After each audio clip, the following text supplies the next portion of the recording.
Bismillahirrahmanirrahim. Innal hamdalillah nahmaduhu wa nasta'inuhu wa nastaghfiruh wa na'udzu billahi min shururi anfusina wa sayyiati a'malina.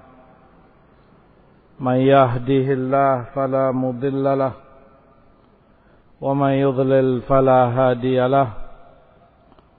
أشهد أن لا إله إلا الله وحده لا شريك له وأشهد أن محمدا عبده ورسوله أما بعد إخوتي في الله rahimani wa rahimakumullah.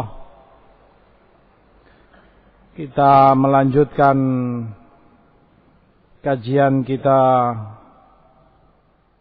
Kitabul Jami' dari Bulughul Maram karya Al-Hafidh Ibn Hajar Al-Asqalani rahimahullah.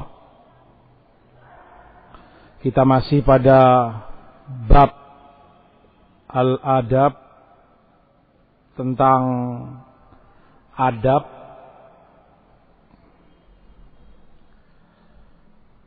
Beliau bawakan hadis Abu Hurairah. وعن أبي هريرة رضي الله عنه قال قال رسول الله صلى الله عليه وسلم ليسلم الصغير على الكبير والمار على القاعد والقليل على الكثير متفق عليه. وفي رواية لمسلم والراكب على الماشي. Dari Abu Hurairah,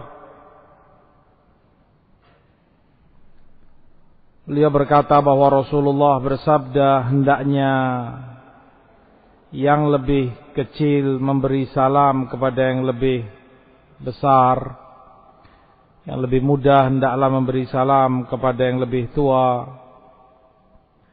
dan yang lewat memberi salam kepada yang duduk, dan yang sedikit memberi salam kepada yang lebih banyak. Demikian hadis disepakati oleh Bukhari Muslim, dan diriwayat di Muslim ada penyebutan lafaz warraqibu 'alal mashi. Hendaknya yang berkendaraan memberi salam kepada yang berjalan. Demikian hadis dibawakan oleh Hafidh Ibn Hajar rahimahullah tentang salam, dan ini hadis pertama yang beliau sebutkan berkaitan tentang adab salam. Ada 3 hadis dalam hal ini. Yang kedua beliau bawakan wa an Ali radhiyallahu anhu qala Rasulullah sallallahu alaihi wasallam. Dari Ali, beliau berkata Rasulullah bersabda, yujzi'u 'anil jama'ah idza marru an yusallima ahaduhum wa yujzi'u 'anil jama'ah an yarudda ahaduhum, rawahu Ahmad wal Baihaqi. Cukup jika orang itu berjamaah untuk salah satu dari mereka yang memberi salam, dan cukup pula jika mereka berjamaah yang diberi salam untuk salah satu dari mereka menjawab. Hadis diriwayatkan oleh Imam Ahmad dan juga Baihaqi. Hadis demikian pula diriwayatkan oleh Dhaya Al-Maqdisi dalam Mukhtarah karya beliau, Mukhtarah Ahaditsus Sahihah. Hadis yang ketiga beliau sebutkan wa an Ali radhiyallahu anhu qala, juga dari Ali, qala Rasulullah sallallahu alaihi wasallam, Rasulullah sallallahu alaihi wasallam sabdakan, la tabda'ul yahuda walan nasara bisalam. Jangan kalian memulai Yahudi ataupun Nasara dengan salam. Jangan kalian mendahului memberi salam pada mereka. Wa idza laqitumuhum fi tariq fattarruhum ila adyaqih. Dan jika kalian temui mereka di jalan, maka biarkan mereka di jalan yang tersempit. Akhrajahu Muslim. Hadis diriwayatkan oleh Muslim dalam sahihnya. Demikian 3 hadis berkaitan tentang adab dan sunnah tata cara salam, baik itu berkenaan antara muslim dengan muslimin yang lain, ataupun muslim, seorang muslim dengan non-muslim. Yang pertama hadis Abu Hurairah, dan kedua serta ketiga dari hadis Ali radhiyallahu ta'ala. Kembali kepada hadis yang pertama, hadis Abu Hurairah. Beliau membawakan hadis ini tentang adab yang Rasul ajarkan dalam penyampaian salam. Tertib, susunan siapa yang disunahkan untuk memulai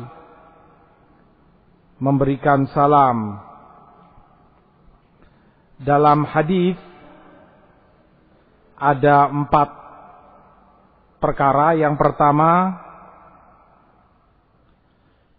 hak penghormatan. Maka ini menjadi kewajiban yang lebih muda kepada yang lebih tua usianya. Kewajiban dia untuk menghormati dan lebih memuliakan. Maka dia yang lebih pantas untuk memberi salam terlebih dahulu, yang lebih muda kepada yang lebih tua. Perkara yang kedua, orang yang sedang berjalan, yang tentunya dia akan melewati. Jika melewati orang yang sedang duduk, maka dia yang lebih berhak untuk memberikan salam kepada mereka, karena kondisinya sama seakan dia yang datang kepada mereka. Yang berjalan posisinya sama seperti orang yang datang, karena dia melewati yang duduk. Yang ketiga, orang yang dalam jumlah banyak, muslimin dalam jumlah banyak, maka yang lebih sedikit, yang lebih pantas dan lebih berhak untuk pertama memberikan salam kepada yang lebih banyak. Karena yang lebih sedikit ini meniatkan seluruhnya dari mereka untuk mengucapkan salam kepada yang lebih banyak. Yang keempat, yang berkendaraan. Yang berkendaraan punya nilai lebih dari yang berjalan atau tidak berkendara. Dia lebih tinggi posisinya dan statusnya karena punya kendaraan. Maka disunahkan untuk dia memulai memberi salam kepada yang berjalan, yang tidak berkendara, sebagai bentuk rasa syukur dia kepada Allah atas kenikmatan yang Allah berikan padanya. Selain juga untuk mematahkan pintu syaitan agar dia tidak takabur dari yang lain yang belum punya atau tidak berkendara. Dia punya keistimewaan, punya kendaraan, agar tidak merasa congkak dan takabur, tidak merasa lebih dari saudaranya yang berjalan, maka diperintahkan untuk dia yang memberi salam kepada yang berjalan sebagai bentuk tawadhu dari seorang muslim kepada saudaranya. Adab-adab ini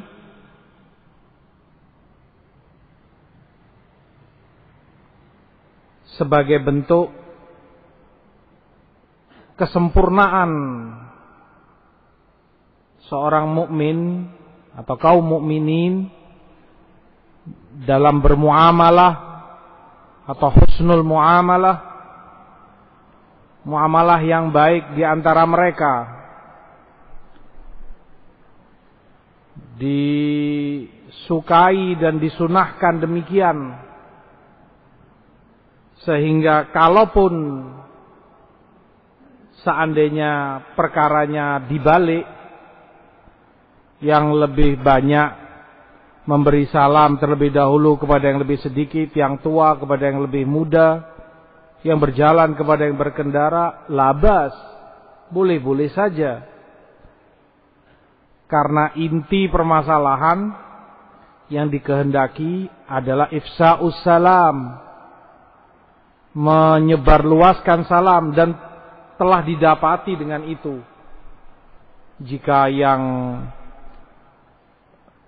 lebih banyak, lebih tua memberi salam kepada yang di bawahnya, boleh. Tetapi mimbabil adab, kesempurnaan dalam akhlak dan muamalah, ini yang Rasul sallallahu alaihi wasallam ajarkan kepada umat beliau sallallahu alaihi wasallam. Tentunya bagi seorang mukmin, keutamaan yang dia inginkan, kesempurnaan yang dia ingin raih, dan dalam perkara salam ini, seperti dalam Tirmidzi dari hadis Abu Umamah, Rasulullah SAW sabdakan, inna awlan nasi billah man bada'a bis salam. Inna awlan nas billah, orang yang paling utama di sisi Allah, paling mulia, man bada'ahum bisalam, yang paling pertama memulai memberi salam kepada saudaranya. Demikian pula di Tabrani dari hadis Abu Darda, qulna ya Rasulullah inna naltaqi fa ayyuna yabda'u bisalam. Kata Abu Darda radhiyallahu an, wahai Rasulullah, jika kami bertemu sesama mukminin, maka siapa yang paling lebih berhak, paling pantas untuk memulai mengucapkan salam kepada saudaranya? Qala, jawab beliau, atwa'ukum lillah. Yang memulai memberi salam adalah di antara kalian yang paling taat kepada Allah. Jika seorang mukmin menyadari ini, menunjukkan semakin dia taat kepada Allah, semakin dia mulia di sisi Allah, semakin dia ingin mendahului sahabatnya atau saudaranya mukminin untuk memberi salam padanya. keutamaan salam begitu besar, terutama mereka yang mendahului saudaranya dalam pengucapan atau pemberian salam kepadanya. Para sahabat Rasul sallallahu alaihi wasallam sangat mementingkan dan mempedulikan sunnah ini, sebagaimana mereka juga mementingkan dan peduli kepada sunnah-sunnah yang lainnya, hingga disebutkan seperti Abu Hurairah perawi hadis, Ibnu Umar radhiyallahu taala anhum, mereka datang ke pasar tidak ada niatan kecuali untuk menyebarkan salam, bukan untuk jual beli atau yang lainnya, sekedar untuk memberi salam kepada kaum mukminin atau menjawab salam mereka. Di Bukhari di Adabul Mufrad dari Tufail ibn Ubay ibn Ka'ab, anak Ubay ibn Ka'ab, kuntu aghdu ma'a ibni Umar ila suq. Kata Tufail, aku pergi bersama Ibnu Umar ke pasar. Fala yamurru ala bayya' wala ahad illa sallama alaih. Setiap beliau melalui pedagang, penjual, atau siapapun ya, ini dari mukminin yang ada di pasar itu, beliau beri salam padanya. Beliau ucapkan salam padanya. Fakultu, maka aku tanya Ibn Umar, ma tasna'u bis-suq wa anta la taqif 'alal bai' wa la tas'al 'anis sila'. Apa yang kamu inginkan di pasar ini? Kamu tidak berhenti untuk jual atau beli, atau tanya barang dagangan yang ada. Tidak kamu lakukan semua itu, tidak menjual, tidak membeli, juga tidak tanya barang ini, barang itu, harganya berapa. Qala, jawab Abdullah bin Umar ibn al-Khattab, innama naghdu min ajli salam ala man laqina. Kita sengaja ke pasar ini untuk memberi salam kepada setiap mukmin yang kita jumpai. Demikian diriwayatkan dari Abdullah ibnu Umar ibnu al-Khattab radhiyallahu taala anhu.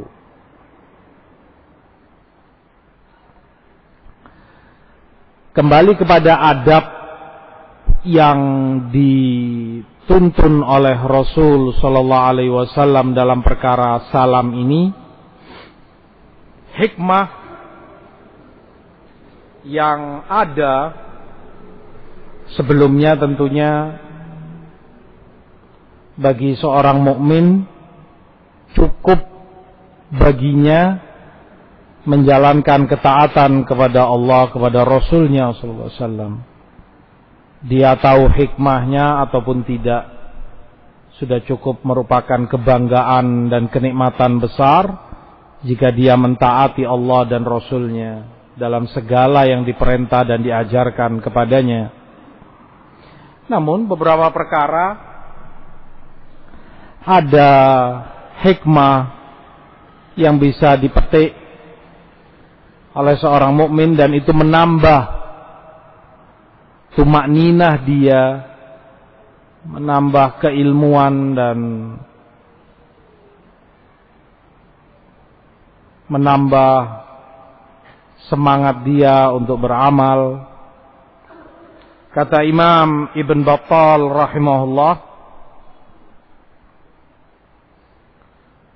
adapun sunnah untuk yang lebih muda memberi salam kepada yang lebih tua, hal itu karena hak al-kabir, hak orang yang lebih tua dari kita.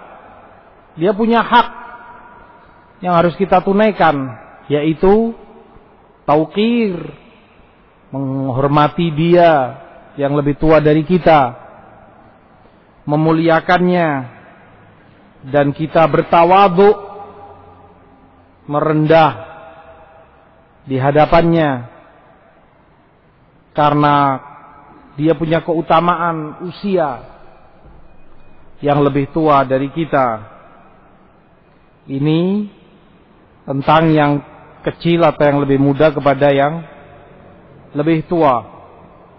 Adapun yang sedikit kepada yang lebih banyak, kata beliau, karena hak yang lebih banyak, lebih besar kemaslahatan dan hak orang yang lebih banyak lebih diutamakan dalam syariat. Makanya kemudian yang lebih sedikit diperintahkan untuk memulai memberi salam kepada yang lebih banyak. Adapun yang ketiga, yang berjalan memberi salam kepada yang duduk, karena seperti tadi diserupakan dengan orang yang datang, seperti kamu datang ke rumah saudaramu dan ingin masuk ke rumah itu. Kamu yang mendatangi, maka kamu yang berhak untuk memberi salam padanya. Begitu pula yang berjalan melewati orang yang sedang duduk, disunahkan untuk dia memberi salam padanya. Adapun yang berkendaraan, kepada yang berjalan atau tidak berkendaraan, untuk menjaga tawadhu'nya agar tidak ditipu oleh syaitan dengan takaburnya, tarafu', menganggap dirinya lebih mulia, lebih utama dari saudara-saudaranya yang lain hanya karena berkendara, punya kendaraan ini dan itu. Inti dari semua ini, kata Imam Ibnul Arabi rahimahullah, orang yang punya keutamaan walaupun hanya dalam beberapa sisi, dia yang lebih berhak untuk diberikan salam terlebih dahulu padanya. Yang punya keutamaan walaupun tidak dari segala sisinya, dalam beberapa sisi, dalam beberapa perkara dia lebih utama, maka dia lebih berhak. Seperti yang tua, bisa jadi dan mungkin saja yang lebih muda lebih alim dari yang lebih tua, dan dia lebih afdal. Tetapi dari sisi umur, yang tua ini lebih utama. Makanya kemudian dia lebih berhak untuk diberikan salam terlebih dahulu kepadanya. Demikian kata Imam Ibnul Arabi rahimahullah. Dalam perkara ini,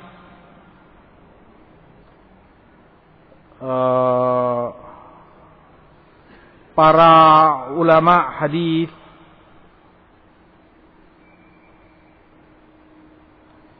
membahas jika perkaranya ada ta'arud, ada tarik ulur dalam permasalahan salam ini, yaitu jika yang lebih kecil ini, yang lebih muda, dilihat dari sisi maknawinya, juga dari sisi hissi. Hissi ya kenyataannya memang dia memang lebih muda usianya. Misalnya, yang lebih muda ini memang lebih muda usianya, tetapi dia jauh lebih berilmu dari yang tua, yang lebih tua usianya namun jahil misalnya, atau orang awam, jauh keilmuannya dari yang lebih muda ini. Nah, di sini sebagian para ulama lebih memberatkan penilaian usia, yakni yang lebih tua tetap lebih berhak untuk dihormati, dimuliakan dengan dia yang diberi salam terlebih dahulu. Walaupun di sisi keilmuan, yang lebih alim juga berhak untuk dimuliakan dengan keilmuan yang ada padanya. Tapi dalam perkara ini melihat keumuman yang Rasul SAW sebutkan, as-saghir alal kabir, yang lebih muda kepada yang lebih tua, lebih dititik beratkan kepada usia, tetap yang lebih tua lebih berhak untuk diberikan salam padanya.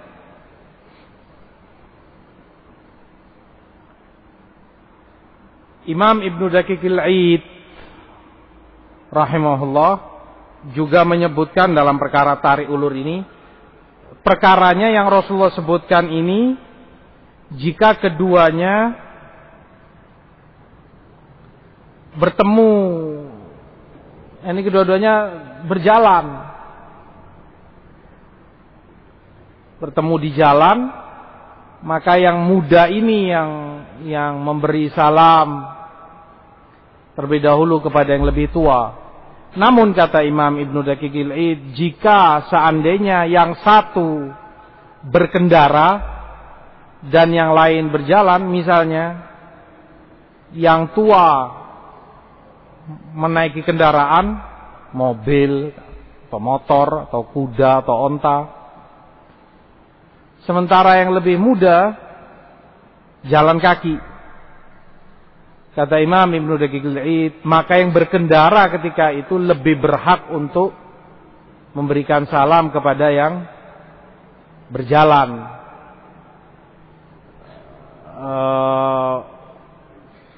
Penerapan hadis Rasul ini, as-saghir alal kabir, yang muda kepada yang lebih tua, ketika mereka berdua dalam perjalanan, sama-sama jalan. Ketika itu hadis diterapkan. Adapun jika yang satunya berkendara, yang lain jalan, maka yang berkendara kepada yang jalan. Karena yang diperhatikan adalah tawadhu ketika itu, agar tidak merasa takabur, merasa lebih dari yang tidak berkendara.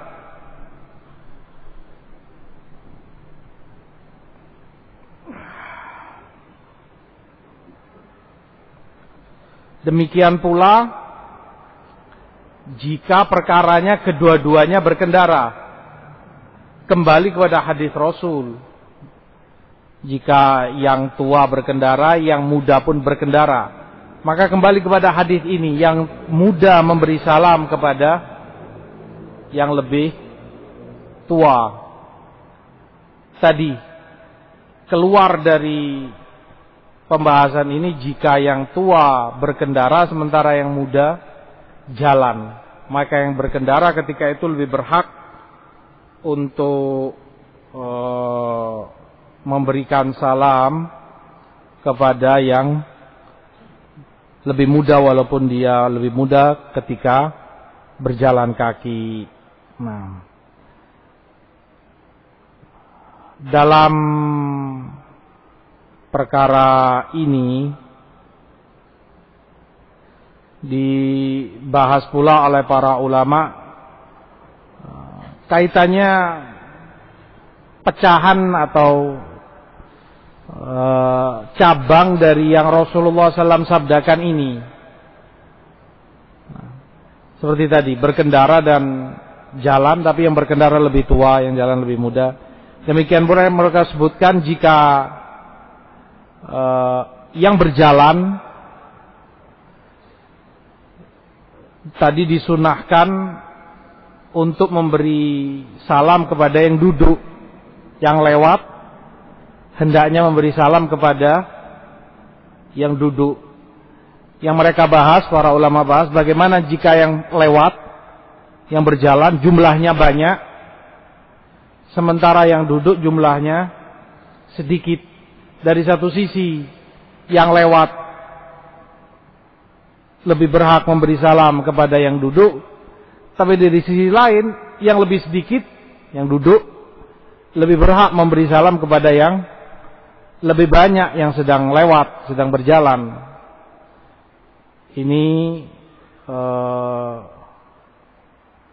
juga dibahas, walaupun sebagian dari mereka, dari para ulama, memungkinkan untuk, kalau dalam gambaran ini, memungkinkan untuk lebih dikuatkan yang berjalan, menguatkan yang berjalan, yakni kalau yang berjalan itu jumlahnya lebih banyak, maka yang lebih berhak memberi salam adalah yang duduk jika jumlah mereka lebih sedikit. Karena tadi kemaslahatan jamaah, jumlah yang lebih banyak lebih diprioritaskan, lebih memiliki keutamaan dari jumlah yang sedikit. Allah Ta'ala alam. Ini cabang dan pembahasan yang para ulama sebutkan dari yang Rasul SAW ajarkan dalam hadis ini. Yang jelas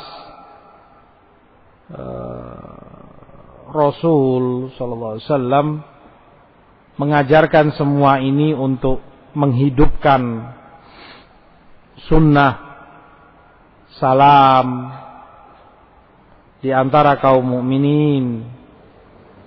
Dalam hadis Bara di Ibnu Hibban, dihasankan oleh Syekh Nasir Al-Albani rahimahullah, Rasulullah SAW sabdakan, afsus salam taslamu, sebarkanlah salam oleh kalian, dengan itu kalian akan selamat, akan mendapatkan salamah, segala makna keselamatan dan kesejahteraan duniawi maupun ukhrawi. Taslamu, keselamatan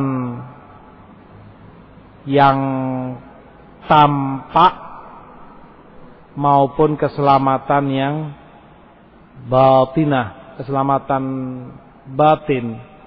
Semua itu akan kalian dapati dengan saling menyebarkan salam. Dan salam ini pula amalan yang ringan, tidak berat orang untuk mengucapkan salam, tetapi keutamaannya demikian besar. Di dalam hadis Tabrani, Ibnu Hibban dan Hakim, yang disahihkan oleh Syekh Albani dari hadis Abu Shuraih radhiyallahu anhu, qala ya Rasulullah akhbirni bi syai'in yujibu li al-jannah. Wahai Rasulullah sallallahu alaihi wasallam, ajarkan padaku, kabarkan padaku suatu amalan yang mewajibkan surga untukku. Amalan itu mengantarkan aku ke dalam jannah dengan rahmat Allah. Amalan apa yang akan memasukkan aku ke dalam surga? Qala, maka jawab Rasul, tibul kalam, berkatalah yang baik, yang membuat senang saudaramu, wa badlus salam, dan memberi salam kepada saudaramu, mengucapkan salam padanya, wa it'amut ta'am, dan memberi makan kepada mereka, saudara-saudaramu. Serupa dengan riwayat ini di Tabrani, kata Abu Shuraih, ya Rasulullah, dullani ala amalin yudkhilni al-jannah. Tunjukkan padaku amalan yang memasukkan aku ke dalam surga. Qala, maka Rasulullah jawab, inna min mujibatil maghfirah badlus salam. Dari amalan yang mewajibkan ampunan, ini kalau diamalkan orang akan mendapat ampunan Allah. Keutamaannya, inna min mujibatil maghfirah badlus salam wa husnul kalam, menyebarkan salam dan omongan yang baik, perkataan yang lemah lembut dan membuat senang saudaramu ketika berbicara dan mendengar darimu. Salam pula, seperti kata Rasulullah SAW dalam hadis Abu Darda di Tabrani dan dihasankan oleh Al-Albani, afsus salam kai ta'lu, sebarkanlah salam oleh kalian, dengan itu kalian akan tinggi,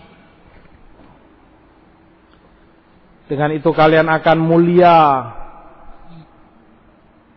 ulu, mendapat ulu, terangkat derajat kalian, kalian menjadi tinggi dan mulia. Umumnya Rasulullah sebutkan uluwul manzilah di dunia maupun di akhirat, kalian akan tinggi dan mulia dengan menyebarkan salam.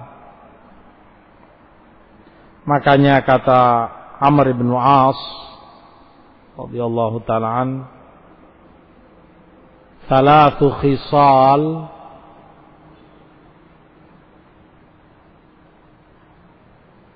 la ya'maluha illa mu'min. Ada 3 perkara yang tidak akan melakukannya kecuali mukmin, menandakan keimanan yang begitu dalam, menunjukkan kuatnya iman seseorang. Beliau sebutkan al-insaf min nafsik, ketika kamu insaf pada diri kamu sendiri, tunsif, kamu objektif walaupun pada diri kamu sendiri. Ketika kita salah, kita insaf, kita katakan saya salah dalam hal ini, menyalahi ayat ini, hadis Rasul, saya rujuk, saya cabut pernyataan ini, pernyataan itu, saya kembali kepada al-haq, karena al-haq lebih berhak untuk diikuti. Seperti kata Amr, kalau bukan karena iman, siapa orang yang mau melakukan? Watak gengsi pada manusia dan tidak ingin dinisbatkan pada kesalahan, aib baginya.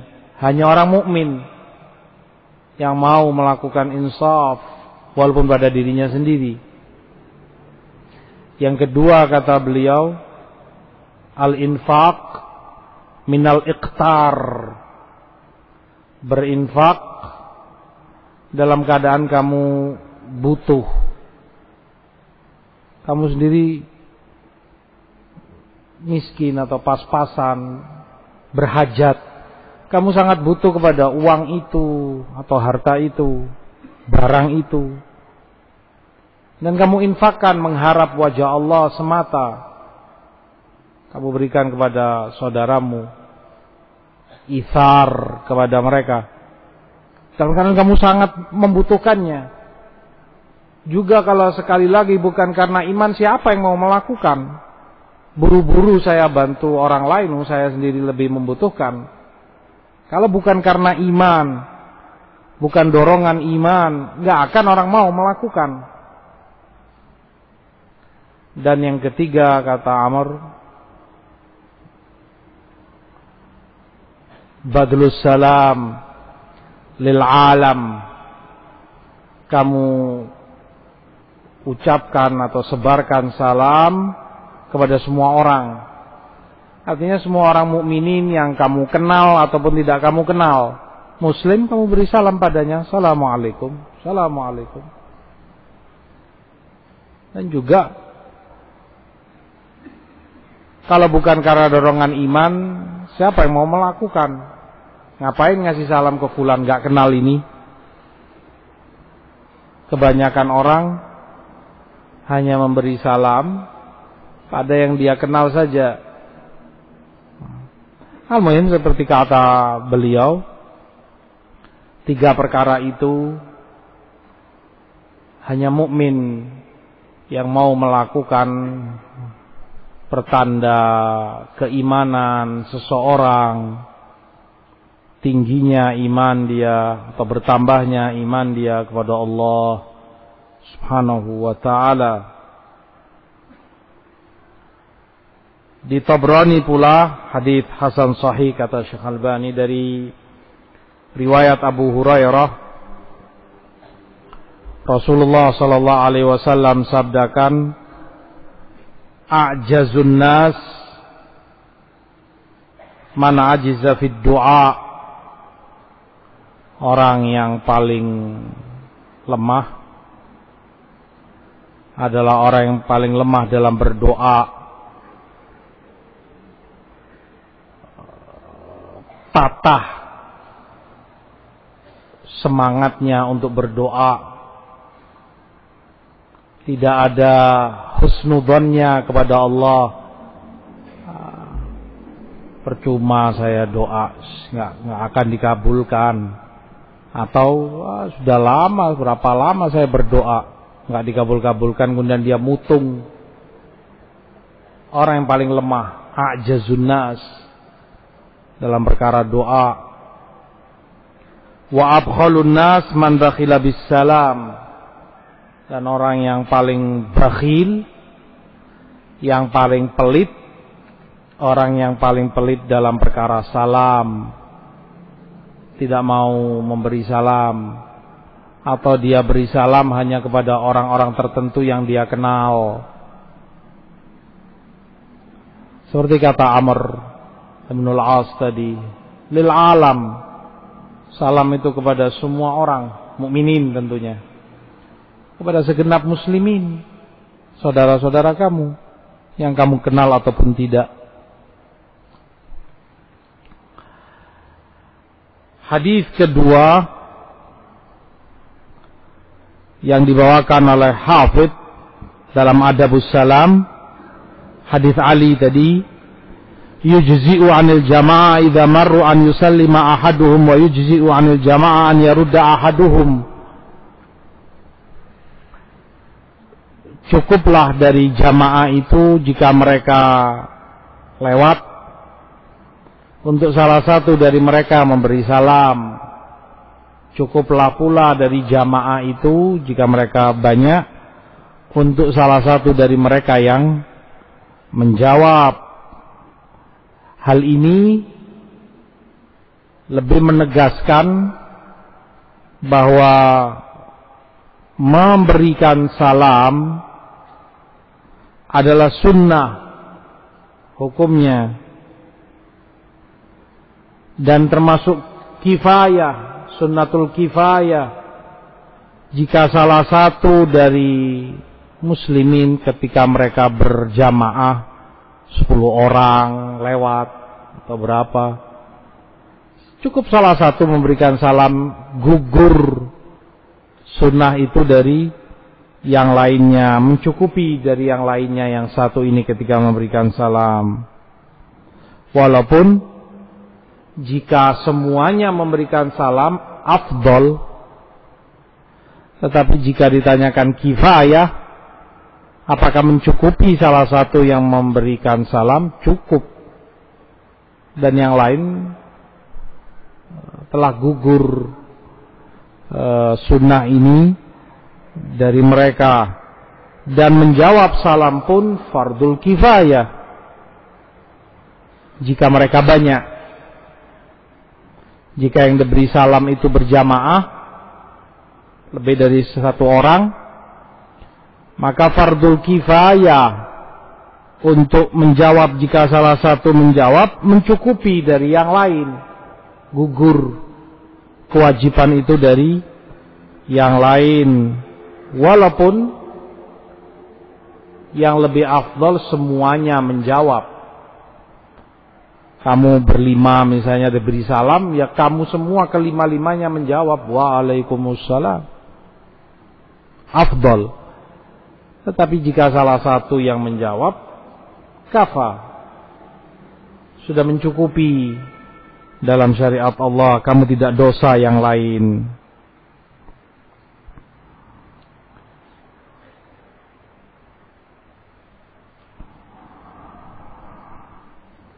Adapun makna salam itu sendiri, assalamu alaikum, sebagian para ulama menyebutkan ini salah satu dari nama Allah, Assalam, salah satu dari nama Allah.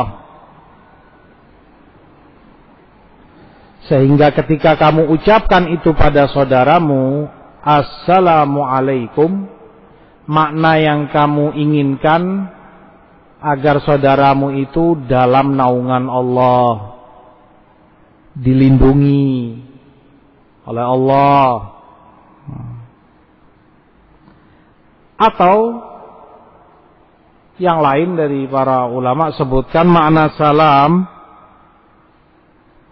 dari as-salamah, dari as-salamah, keselamatan.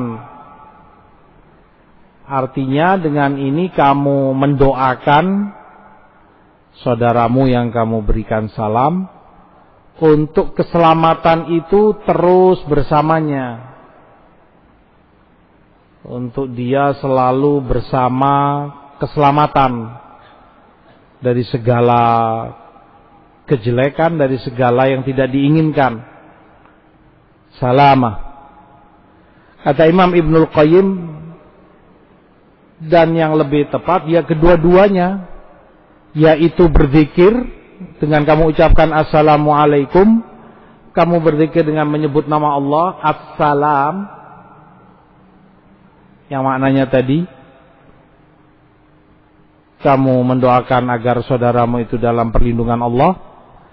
Assalam pula, assalamualaikum, artinya doa kamu untuk salamah, salamatu akhika, keselamatan saudaramu dari segala yang tidak baik. Ini dan itu tercakup dalam ucapan kamu assalamu alaikum. Hadis ketiga tentang adabus salam. Kalau tadi terkait sesama mukminin, maka yang ini hadis Ali terkait mukmin dengan orang kafir. Adab yang Rasul SAW ajarkan seorang muslim dengan non-muslim, orang-orang kafir, musyrikin. La tabda'ul yahud walan nasara bisalam. Jangan kalian memulai orang-orang Yahudi maupun Nasara dengan salam. Hadis ini demikian diajarkan oleh Rasul SAW karena keutamaan seorang mukmin, seorang muslim di atas yang kafir, di atas orang kafir. Sementara salam ini penghormatan, tahiyah. Dan seperti adab tadi, tahiyat itu disunahkan adabnya dari yang mafdul kepada yang fadil, dari yang keutamaannya kecil atau rendah kepada yang keutamaannya lebih tinggi, lebih mulia. Yang muda tadi kepada yang lebih tua, yang berjalan kepada yang duduk, yang berkendara kepada yang jalan. Maka tidaklah pantas jika seorang muslim yang memberi salam kepada orang kafir.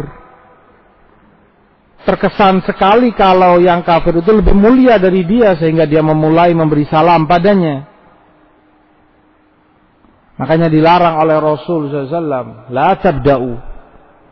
Jangan kalian memulai memberikan salam padanya, Yahudi ataupun Nasrani. Jangan. Di dalam hadis Daruqutni dari A'id al-Muzani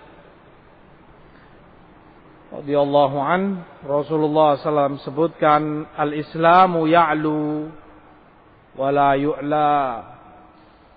Islam itu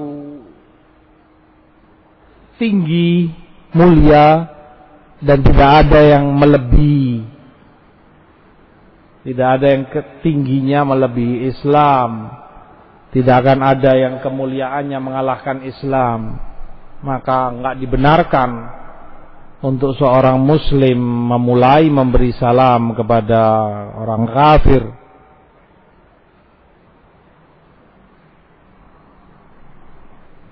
Hadis salah satu dalil tentang ahkam ahlul zimmah, hukum-hukum terkait dengan ahlul zimmah. Jika mereka memilih tetap dalam agamanya, fulan tetap Yahudi, fulan tetap Nasrani, ya silahkan. Dia memilih itu tetapi ingin tetap tinggal di negeri muslimin, boleh. Dengan ketentuan dia bayar jizyah, bayar upeti, dan hukum-hukum lain yang para ulama sebutkan tentang mereka. Salah satunya ini tentang perkara salam, dan banyak yang lain. Umar ibn al-Khattab termasuk banyak menentukan hukum bagi ahli zimmah. Dilarang menyerupai kaum muslimin dalam pakaiannya, dalam kendaraannya, sehingga orang ketika di jalan tahu ini bukan muslim, fulan orang kafir ini, Yahudi atau mungkin Nasrani, karena pakaiannya tidak serupa dan tidak boleh sama dengan pakaian layaknya kaum muslimin yang ada di negerinya. Dan beberapa hukum-hukum lain walhasil ada. Imam Ibnul Qayyim membahas panjang lebar tentang hukum mereka dalam kitab beliau Ahkam Ahli Zimmah. Nah, hadis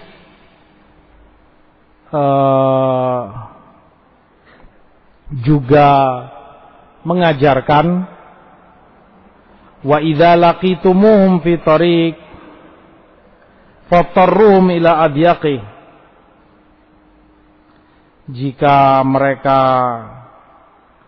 pada suatu jalan, maka hendaklah kalian beri jalan yang paling sempit. Makna hadis seperti Syekh Muhammad bin Shalih Al-Utsaimin rahimahullah sebutkan, artinya jangan kalian memberi peluang, memberi penghormatan kepada mereka dengan diberi jalan lebar, jalan yang luas. Kaliannya menyingkir dari jalan yang luas, kaliannya mepet-mepet ke tembok untuk memberi jalan fulan Yahudi, fulan Nasrani sedang lewat. Jangan. Jalan yang luas adalah salah satu bentuk kehormatan bagi yang lewat, bagi yang berjalan di situ. Itu untuk muslimin, mukminin. Ya'lu. Orang-orang kafir biar sisakan untuk mereka jalan yang sempit. Jika mereka lewat, biar lewat di pinggir-pinggir jalan yang sempit. Dan itu yang terjadi di masa para sahabat Rasul SAW. Disebutkan orang-orang Yahudi atau Nasrani dari ahli dhimma, jika mereka keluar berjalan itu sambil mepet-mepet ke tembok, dengan terhina, dengan penuh malu. Dan memang demikian yang diinginkan, agar dia merasa dan menyadari hinanya kekufuran dan hinanya orang yang berada padanya, orang kafir. Itu yang dimaksud oleh hadis. Hadis di Bukhari Muslim dari hadis Anas, Rasulullah SAW memberi solusi jika ahli kitab memberikan ucapan salam kepada kalian. Idza sallama alaikum ahlul kitab faqulu wa alaikum. Jika ahli kitab memberikan salam pada kalian, maka jawablah oleh kalian wa alaikum. Jika mereka yang memulai mengucapkan salam, kita diperintah oleh Allah jika dihormati untuk membalas penghormatan yang diberikan pada kita. Wa idza huyyitum bi tahiyyatin fahayyu bi ahsana minha aw rudduha. Jika kalian dihormati, balas dengan yang lebih baik atau yang sama dengannya. Jika memang mereka yang memberi salam, bukan kamu yang memulai, jawab, jangan diam. Karena itu perintah Allah. Aurudduha paling tidaknya, balas. Yaitu Rasulullah sebutkan dengan jawaban wa alaikum. Sebagian para ulama disebutkan oleh Imam Ibnul Qayyim rahimahullah, juga dikuatkan oleh Syekh Ibn Utsaimin rahimahullah. Ini ketika dahulu yang biasa mereka ucapkan adalah mensamarkan lafaz salam kepada lafaz assam, yang maknanya kematian atau racun atau celaka, doa kejelekan. Mereka mempermainkan itu kepada mukminin dengan mengatakan itu assalamualaikum, yang maknanya tadi kehancuran atau kematian atau racun untuk kalian. Maka Rasul katakan cukup kalian jawab waalaikum bagi kalian juga, seperti yang kalian ucapkan, dan akan mengena kepada mereka doa kaum mukminin. Sehingga kata beliau, jika dipastikan jelas yang diucapkan mereka assalamu alaikum, assalam, lafaz salam, maka boleh untuk dijawab yang serupa, wa alaikumussalam. Sebagaimana Allah sebutkan, aurudduha. Jika itu dipastikan betul-betul yang mereka ucapkan salam. Ijtihad dari beliau berdua, Imam Ibnul Qayyim dan Syekh Ibn Utsaimin rahimahullah, dan beliau berdua, siapa beliau? Artinya ma'ruf keilmuannya dan keimamahannya, tentunya tidak diragukan lagi. Walhasil itu yang mereka sebutkan, jika kufar ini, Yahud atau Nasara, mengucapkan itu assalamu alaikum, dia waalaikumsalam. Adapun hadis yang Rasul katakan wa alaikum, diarahkan oleh mereka taujihnya ketika yang ma'ruf di masa itu yang mereka ucapkan tadi assam alaikum wal ilmu indallah. Ini perkara salam, tinggal bentuk penghormatan lain selain salam. Demikian pula agar seorang mukmin tidak memulai memberi penghormatan walaupun bukan salam. Karena penghormatan itu diberikan dari orang yang mafdul kepada yang fadil, kepada yang lebih afdal darinya. Dan tidak pantas seorang mukmin melakukan itu kepada orang kafir. Entah itu misalnya selamat pagi atau yang semisalnya, atau walaupun hanya semacam basa-basi, misalnya kamu lewat tetangga kamu yang kafir, mari Pak, itu kan sudah penghormatan. Jangan kamu memulai. Tetapi jika mereka yang memulai itu, jawab dengan yang serupa, aurudduha.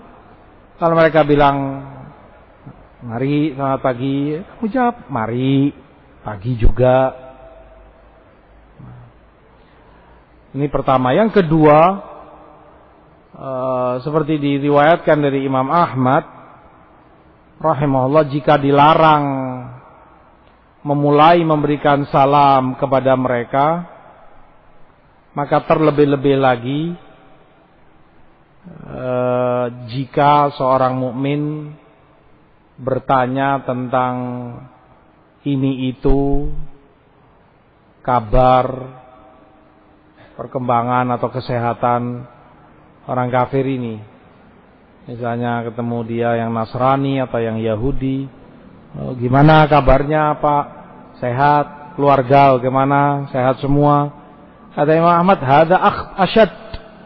Hadza asyad, yang demikian lebih parah lagi. Ngasih salam aja nggak boleh. Kemudian kamu malah bertanya ini itu tentang kesehatan dia atau kondisi dia atau keluarganya. Ini lebih terlarang. Ya. Yang terakhir mungkin tentang salam. Demikian secara umum di antara mukminin sesama mukminin, di antara mukminat sesama mukminat. Nah, para ulama sebutkan kepada dari muslim kepada muslimah, jika uminatil fitnah, jika dirasa aman dari fitnah, labas kamu berikan salam kepada mereka. Assalamualaikum, kamu lewat. Nah. Adapun jika dikhawatirkan adanya fitnah, mungkin karena masih muda, yang sana gadis, yang kamu masih perjaka, jika kemudian salam, kemudian kamu dengar jawaban salamnya dan terbiasa fitnah. Dan ma'ruf kaidah dalam syariat saddud dzara'i', ditutup jalan yang menuju ke arah fitnah yang jelek, dihindari. Kecuali jika dirasa aman dari itu, mungkin orang tua, wanita tua, sekelas ibu kamu, nenek kamu, yang tidak dikhawatirkan insyaallah adanya fitnah, la bas untuk kamu salam padanya. Itu yang para ulama sebutkan seputar tentang perkara salam. Dan ini telah lalu sebetulnya pembahasan, hanya saja diulang oleh Hafidz lebih terperinci tentang adab-adab salam. Telah lalu dalam hadis yang pertama yang beliau bawakan dari Abu Hurairah tentang hak seorang muslim atas muslim yang lain. Ada 6 hak. Idza laqitahu fasallim alaih, jika kamu bertemu dengannya berikan salam padanya, dan seterusnya. Hadis berikutnya beliau katakan, wa an Ali radhiyallahu anhu anin Nabi sallallahu alaihi wasallam qala, dari hadis Ali, Rasulullah SAW sabdakan, idza atasa ahadukum falyaqul alhamdulillah walyaqul lahu akhuhu yarhamukallah, fa idza qala lahu yarhamukallah falyaqul yahdikumullah wa yuslihu balakum. Akhrajahul Bukhari.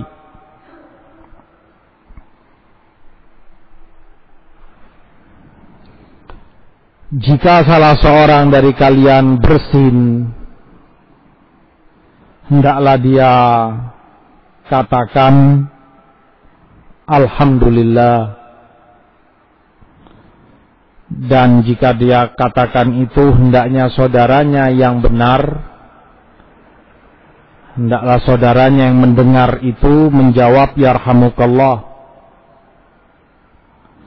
Dan jika saudaranya telah katakan yarhamukallah padanya, hendaklah dia jawab yahdikumullah, semoga Allah menghidayai kalian, wa yuslihu balakum, dan membenahi urusan kalian. Hadis diriwayatkan oleh Bukhari. Hadis dibawakan oleh beliau juga telah lalu dalam 6 hak seorang muslim atas saudaranya. Wa idza atasa fahamidallah fashammithu, jika dia bersin dan mengucapkan alhamdulillah, doakan tashmit, yarhamukallah. Nah, ini lebih diurai, lebih terperinci bahwa yang bersin disunahkan mengucapkan alhamdulillah, yang mendengar diperintahkan untuk mendoakan yarhamukallah, dan kembali yang bersin menjawab yahdikumullah wa yuslihu balakum. Ini merupakan adab yang diajarkan dalam perkara adabul utas, adab ketika bersin. Bersin merupakan kejadian yang ma'ruf pada diri kita.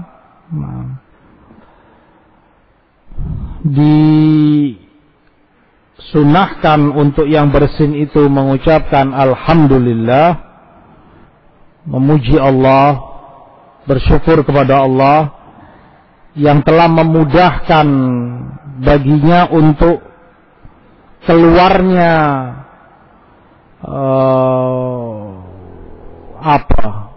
debu atau mungkin benda-benda asing yang sempat masuk lewat hidungnya. filter yang ada dalam tubuhnya, di hidungnya, itu membersihkan seluruh bakteri atau mungkin virus atau apa yang sempat menempel di filter tersebut. Kejadian itulah yang namanya bersin, utos. Makanya orang yang setelah bersin merasakan lebih ringan badannya daripada sebelumnya. Setelah kamu bersin-bersin, selama itu bukan penyakit, kamu terasa lebih ringan, lebih enak, plong gitu. Karena bersih lagi hidung kamu dari segala benda asing yang sempat masuk di dalamnya. Al-muhim, orang yang mendapatkan afiah semacam ini, kenikmatan yang Allah berikan padanya, maka berhak dan pantas baginya untuk bersyukur kepada Allah dengan mengucapkan alhamdulillah.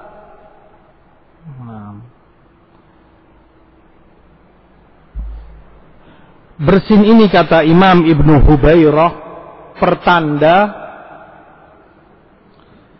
kalau badannya itu sehat, afiat. Pertanda pula kalau alat apa,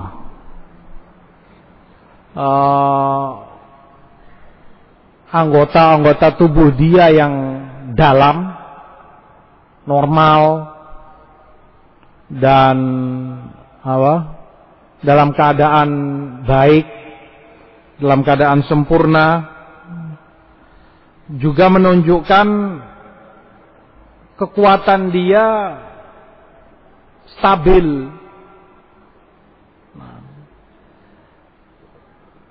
Segala bentuk kenikmatan ini patut untuk dia syukuri. Makanya Rasulullah ajarkan untuk dia bersyukur, bertahmid kepada Allah dengan mengucapkan alhamdulillah.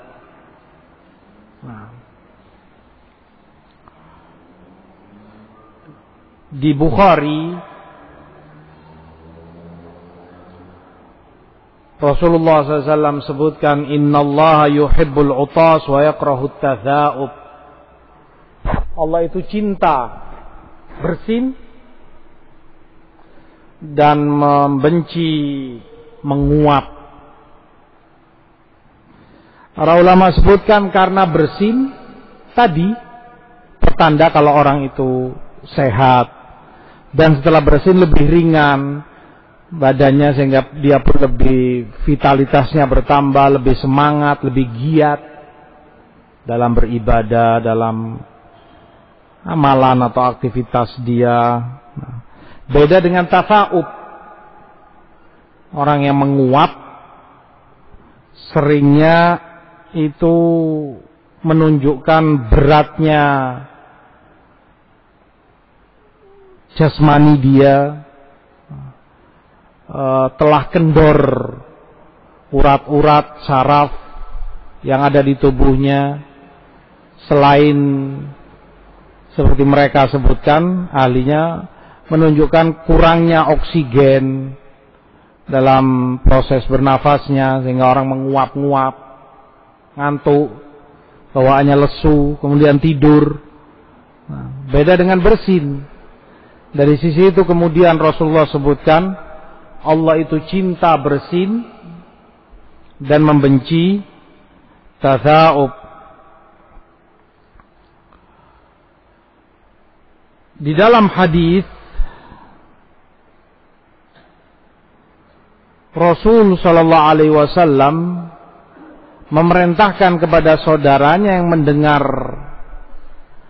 yang bersin itu mengucapkan alhamdulillah untuk menjawabnya dengan yarhamukallah. Di riwayat lain beliau sebutkan, fahaqqun ala kulli muslim sami'ahu an yushammitahu.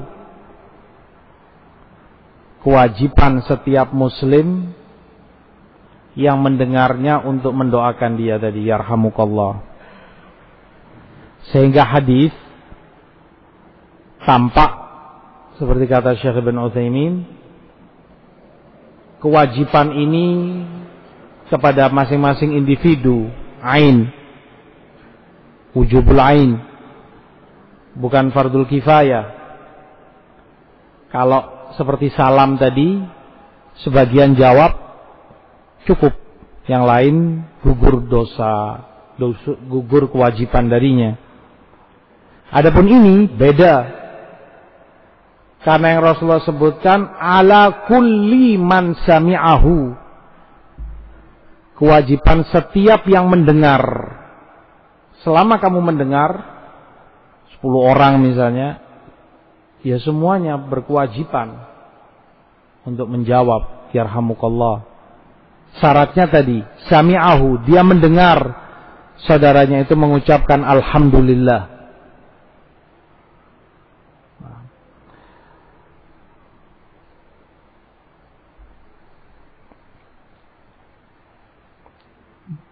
Dan di sisi lain,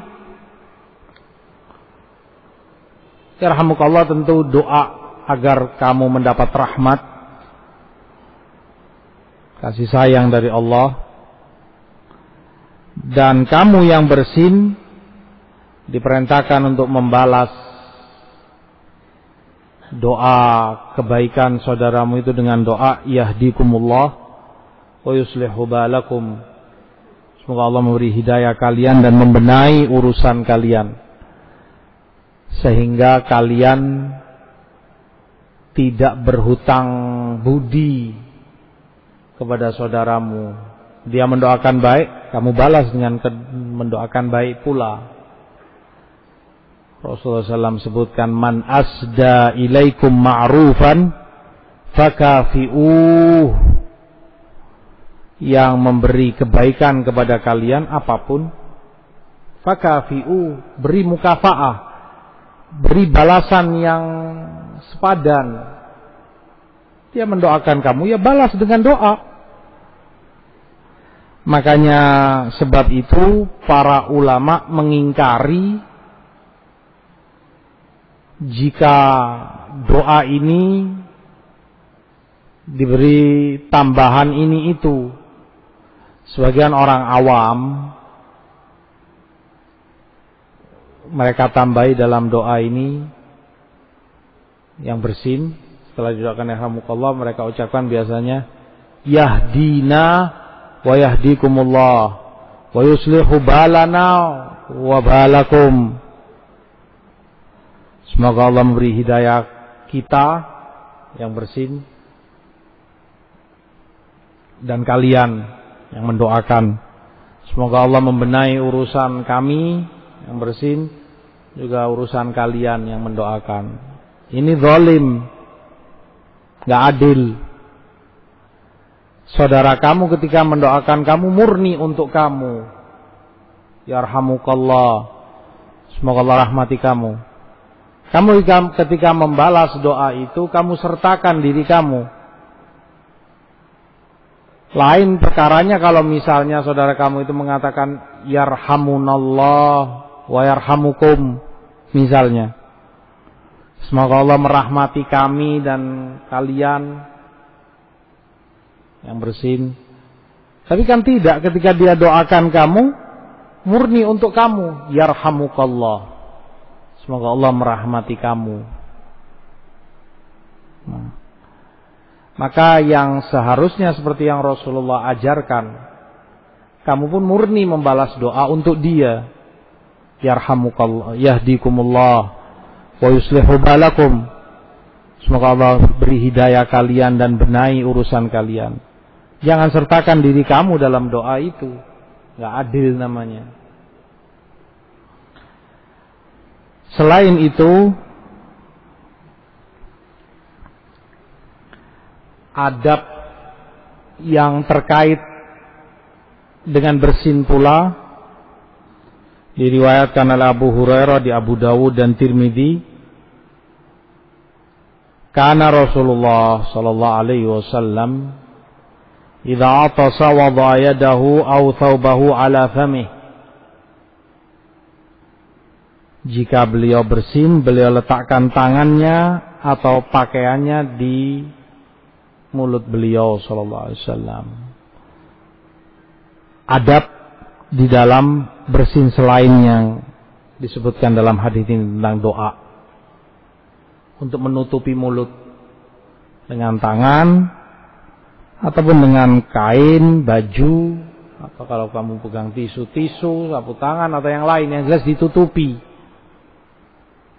Para ulama sebutkan agar kejelekannya tidak menyebar ke sana kemari ke saudara kamu yang lain. Karena ketika kamu bersin ada saja kekhawatiran virus dan penyakit yang keluar dari hidung kamu. Selain jorok dan jelek, mungkin saja ketika bersin itu tersemprot ludah kamu, liur kamu, mungkin bersama sedikit ingus kamu. Nah, kalau kesana kemari di situ ada dekat kamu, saudara kamu, aib, jelek sekali. Makanya ditutup. Selain itu, untuk menekan suara, para ulama sebutkan untuk menekan suara sebagian orang, tidak dia kontrol kapan dia mau bersin dan tidak dia jaga, tidak dia tutupi. Masjid, bahkan sampai di luar masjid kedengaran suaranya cuing, dengan alasan lebih puas, lebih lega. Aib ya akhi. Ngapain ditekan suaranya? Bersin, keluarkan bersin kamu, tapi tidak harus dengan suara yang menggelegar seperti itu. Tahan. Sebagaimana Rasulullah SAW ajarkan ditutup mulut beliau dengan tangan atau dengan baju beliau sallallahu alaihi wasallam. Dan ini adab yang hendaknya diperhatikan oleh seorang muslim dalam perkara bersinnya. Nah, itu adab dalam bersin. Nah, wa an Ali radhiyallahu anhu, juga dari Ali radhiyallahu an, qala Rasulullah sallallahu alaihi wasallam, Rasulullah bersabda, la yashrabanna ahadukum qa'ima, akhrajahu Muslim. Jangan sekali-kali salah seorang dari kalian minum dalam keadaan berdiri. Hadis diriwayatkan oleh Imam Muslim dalam sahihnya.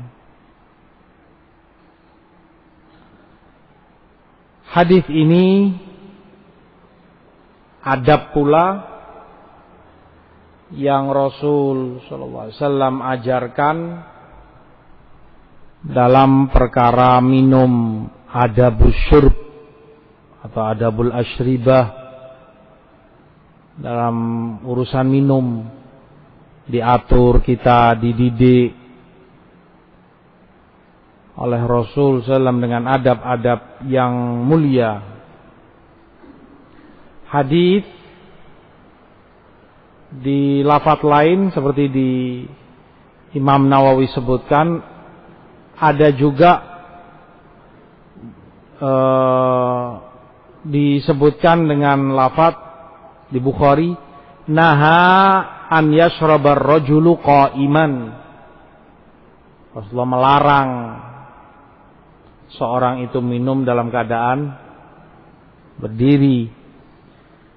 Atau di lafaz lain juga, zajara anis syurbi qa'iman. Ada zajr. Zajr ini ya larangan, ya celaan, lebih dalam lagi, larangan dan celaan bagi mereka yang minum berdiri. Bahkan di hadis Abu Hurairah,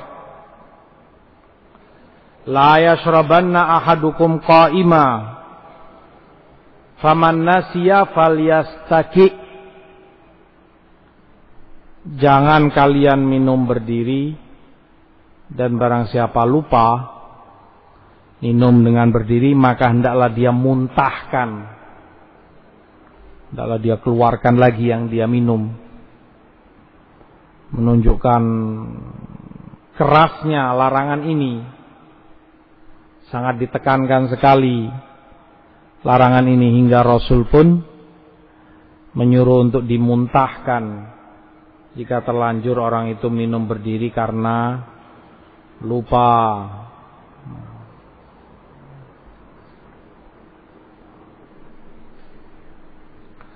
Di dalam perkara minum ini atau adab minum ini, di satu sisi hadis yang melarang, baik dengan larangan langsung dari Rasul seperti hadis Ali ini, la yashrabanna, jangan kalian minum berdiri, atau sahabat yang menukilkan, naha Rasulullah melarang, zajaro, beliau mencela, melarang keras minum berdiri. Atau hadis Abu Hurairah tadi, barang siapa yang lupa hendaklah dia muntahkan.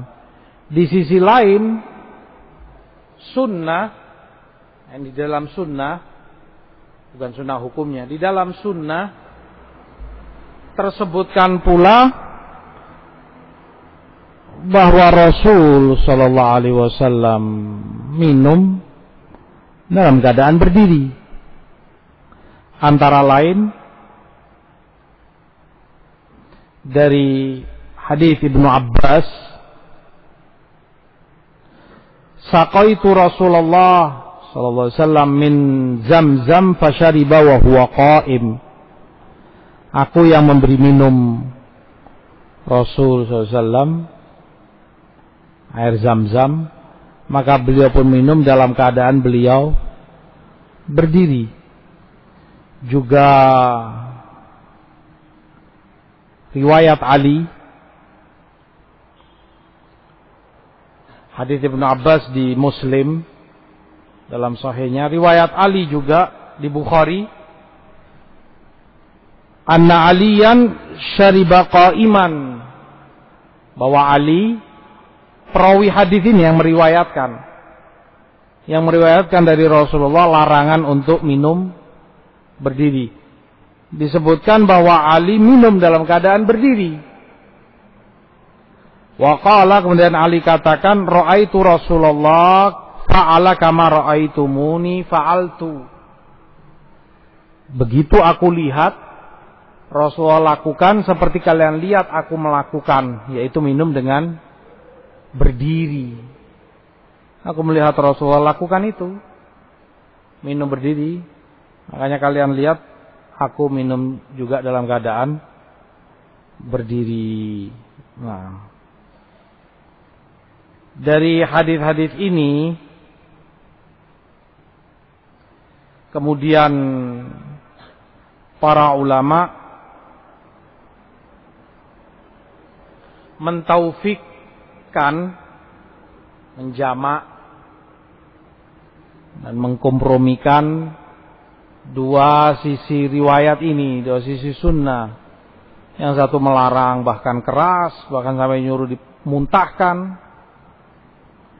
Yang lain justru menunjukkan Rasul SAW melakukan minum berdiri. Dan Ali juga bahkan perawi hadis melakukan itu, radhiyallahu ta'ala anhu. Sebagian dari mereka, dari para ulama, menyebutkan bahwa larangan ini dari Rasul SAW diarahkan kepada hukum karahiyatut tanzih.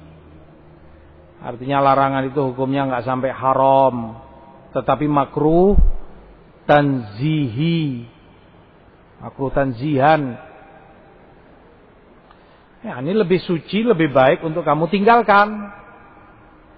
makruh untuk kamu langgar. Tapi untuk dikatakan haram tidak. Yang membelokkan hukum haram adalah kenyataan Rasulullah SAW minum dalam keadaan berdiri. Larangan itu semula memang hukumnya haram. Tetapi ada sharif, ada yang membelokkan sehingga dia nggak sampai haram. Yang membelokkan ini hadis-hadis Rasul yang menyebutkan beliau minum dalam keadaan berdiri, sehingga minum beliau dalam keadaan berdiri libayanil jawaz, sebagai keterangan kalau itu boleh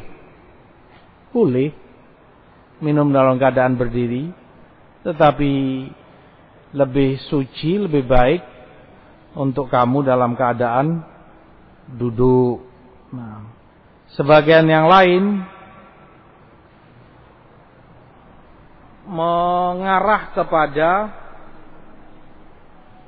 nasakh atau bahkan pelemahan hadis, dilemahkan. Dan ini tidak benar. Para ulama membantah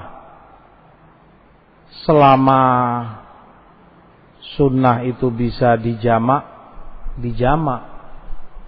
tidak dilarikan kepada nasikh wal mansukh, tidak dilarikan kepada tarjih, pendhaifan yang satu.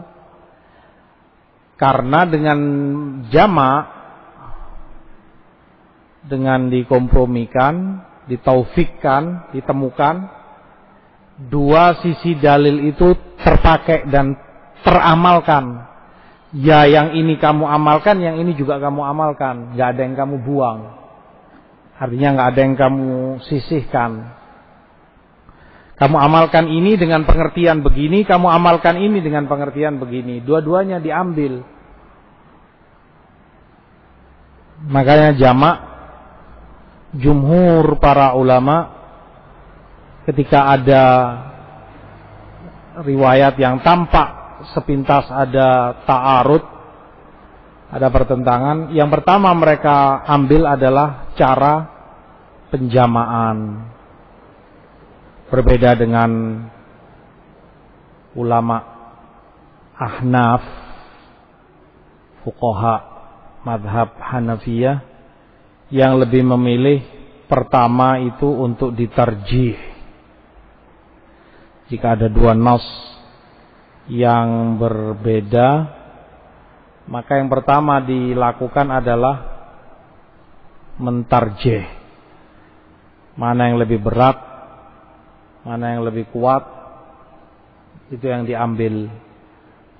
Konsekuensinya tentunya yang marjuh, yang lemah tidak diambil, disisihkan. Nah, makanya itu salah satu cara menggabungkan dua nusus yang berbeda tetapi kesekian menurut jumhur, dan itu yang lebih selamat. Jamak itu yang terbaik, karena dengan itu dua sisi nas dalil yang ada kamu ambil, tidak ada yang kamu sisihkan, dua-duanya kamu amalkan. Dan di sini jamak mungkin, maka tidak perlu dilarikan kepada nasikh wal mansukh, tidak ada yang dihapus hukumnya. Selain pengetahuan sejarah juga sulit, karena butuh pengetahuan sejarah bahwa ini hukumnya di awal dan ini belakangan tahun kesekian. Harus mengetahui tarikh seperti itu untuk menyatakan nasikh wal mansukh.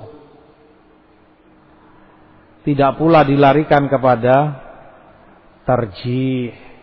Nah, karena penjamaan mungkin di sini seperti tadi, bahwa yang beliau lakukan sebagai keterangan bolehnya perkara itu, sehingga larangan tidak sampai kepada hukum haram tetapi makruh litanzih. Demikian para ulama sebutkan seperti Imam Al-Khattabi, Imam Ibnu Battal, dan yang lain-lain. Kata Hafidz Ibn Hajar rahimahullah, cara ini dari Khattabi, Ibnu Battal menjamak seperti tadi, cara yang paling selamat dan paling jauh dari kritikan. Dua-duanya kamu ambil. Minum berdiri kalau kamu ditanya hukumnya apa, boleh. Rasulullah minum berdiri. Larangan, makruh, tanzihan. Berat atau sulit untuk dikatakan itu haram, karena nggak mungkin Rasulullah melakukan yang haram. Tetapi beliau contohkan itu, atau beliau lakukan itu untuk menjelaskan bolehnya. Bahkan Ali yang meriwayatkan hadis melakukan. Dan perawi yang meriwayatkan hadis lebih paham tentang riwayat yang dia bawakan, hukumnya seperti apa, sampai mana derajat hukumnya. Kalau memang itu haram, nggak akan Ali melanggar, radhiyallahu taala anhu. Nah, dalam perkara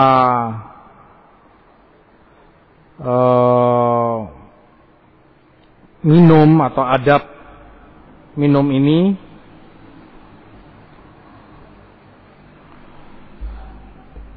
berkaitan pula dengan perkara makan atau adab makan. Di hadis Ibnu Umar di Musnad Ahmad, juga Ibnu Majah, kata Ibnu Umar, kunna ala ahdi Rasulillah na'kul wa nahnu namshi wa nashrab wa nahnu qiyam.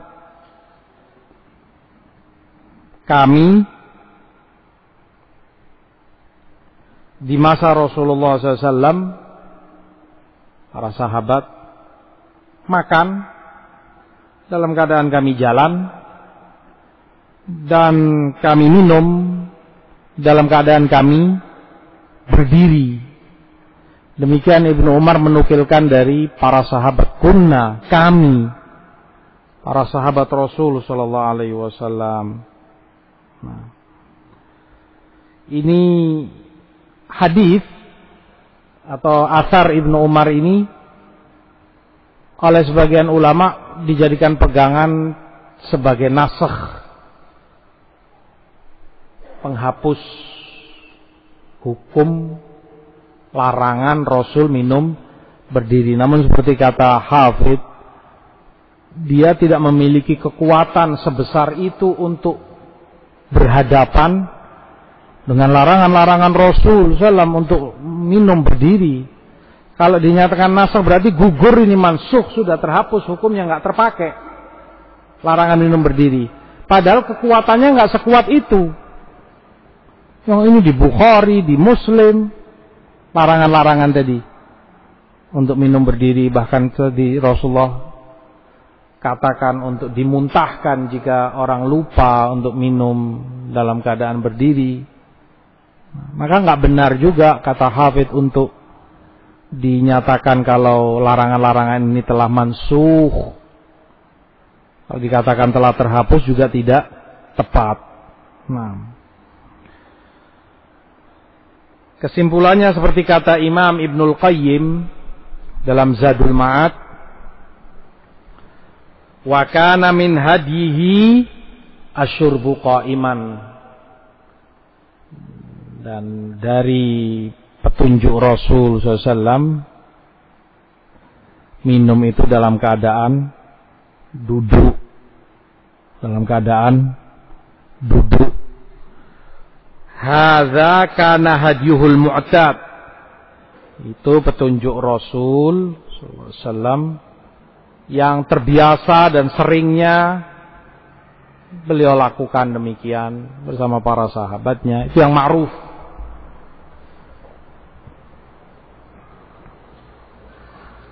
Walaupun telah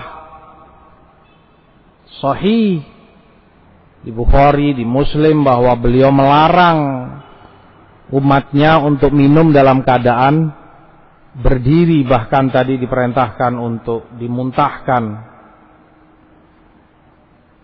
Tetapi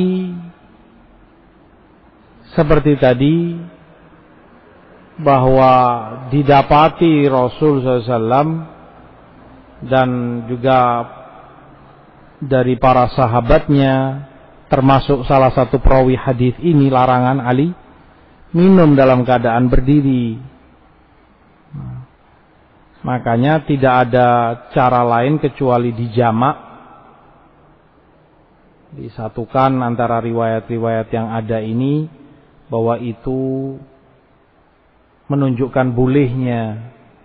Memang petunjuk beliau, seperti kata Ibnul Qayyim, kebiasaannya, petunjuk yang sering dilakukan, duduk ketika beliau minum.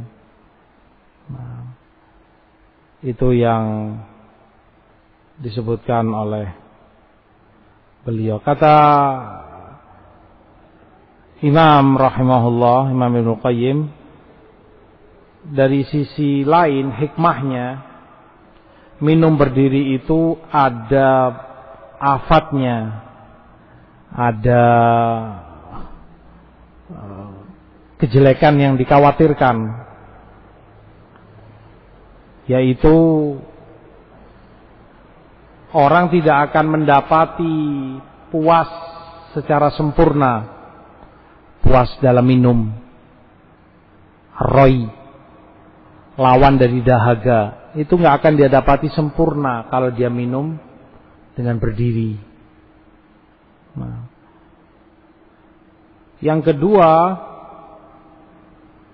minuman yang dia minum kalau dia dalam keadaan berdiri nggak akan bisa tenang, tidak akan bisa stabil di dalam lambungnya,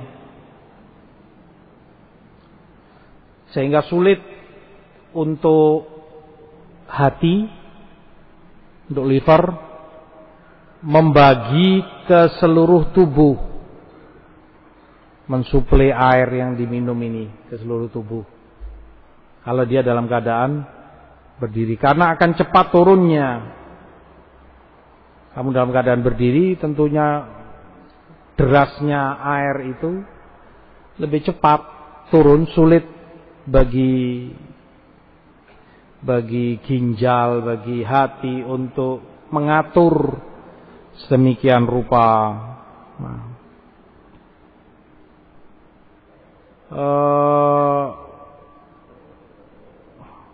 sebagian menyatakan, wallah alam benar atau tidaknya, di tubuh manusia itu ada katup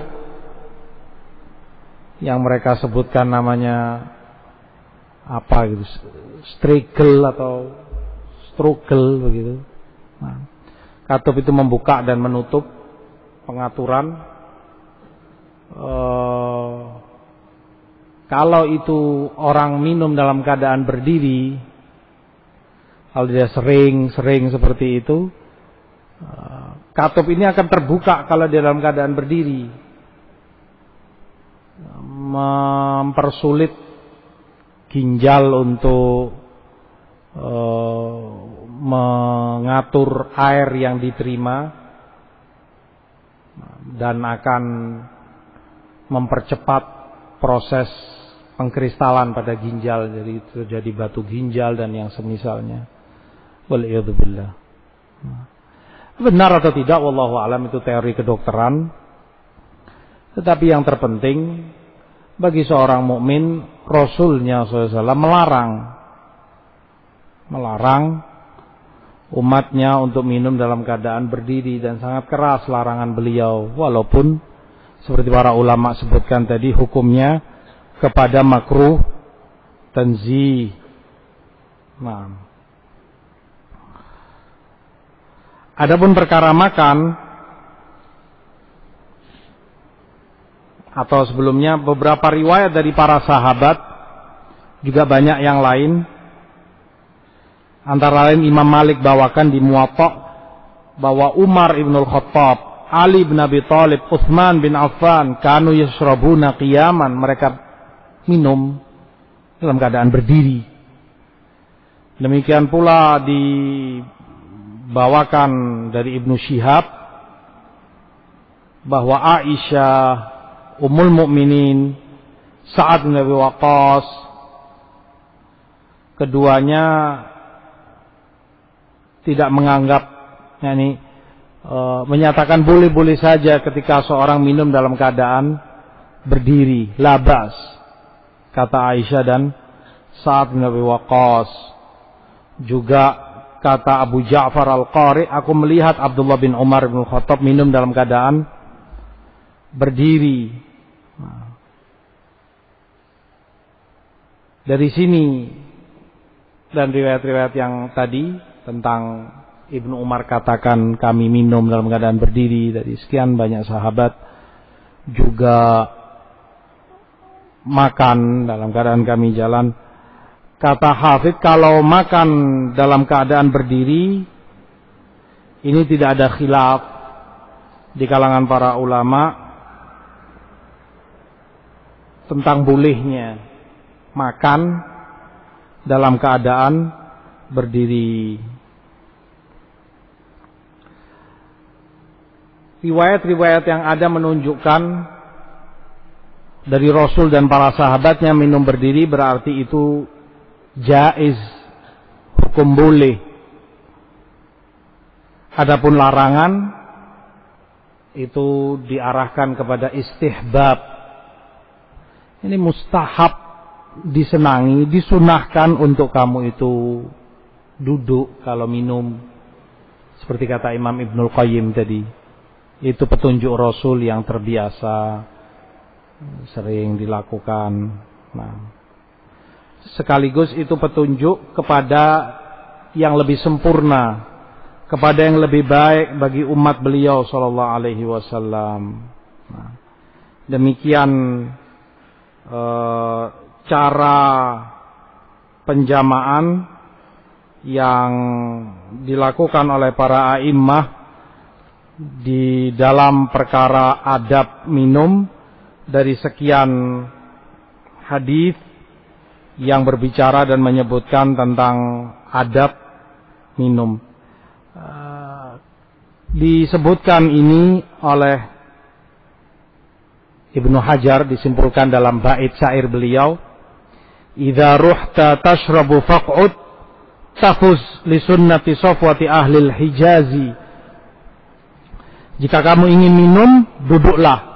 Dengan itu kamu mendapati bahagia, mendapati sunnahnya Rasulullah, sebaik-baik ahlul Hijaz, yaitu Rasulullah SAW. Jika kamu ingin minum, duduklah. Dengan itu kamu akan bahagia, memenangkan atau mendapati sunnah Rasul SAW. Waqad sahhahu syurbahu qa'iman. Walaupun para ulama hadis mensahihkan bahwa Rasulullah sendiri minum dalam keadaan berdiri. Walakinnahu libayanil jawazi, tetapi itu sebatas untuk menjelaskan hukumnya boleh. Itu yang ada dari penjelasan para ulama tentang adab minum. Wallahu ta'ala alam. Wa sallallahu ala nabiyina Muhammad. Subhanaka wa bihamdika la ilaha illa ant. Astaghfiruka wa atubu ilaik. Walhamdulillahirabbil alamin.